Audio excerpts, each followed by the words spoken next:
suspicions of a wife. Hindi ko alam na magpa-interview.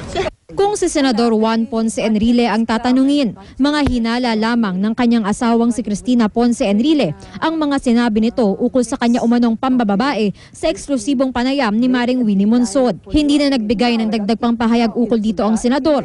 Ayaw naman daw kasi niyang pag-usapan ang kanyang buhay pamilya.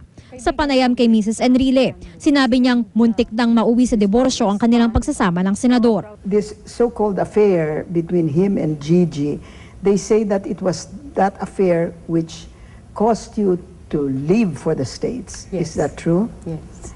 It is true. It is What was your purpose for leaving for the States? Because I wanted to get a divorce. Why did you want to get a divorce after Gigi? Why not after all these other women who you... Because I had heard that she was already too long. Because he has had many girls before Gigi.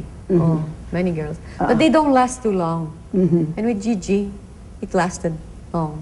Pero dati nang itinanggi ni Enrile na nakarelasyon niya ang dating Chief of Staff na si Gigi Reyes. Pero sabi ni Justice Secretary Laila De Lima, maaaring magamit sa kanilang investigasyon sa pork barrel scam ang mga pahayag ni Mrs. Enrile.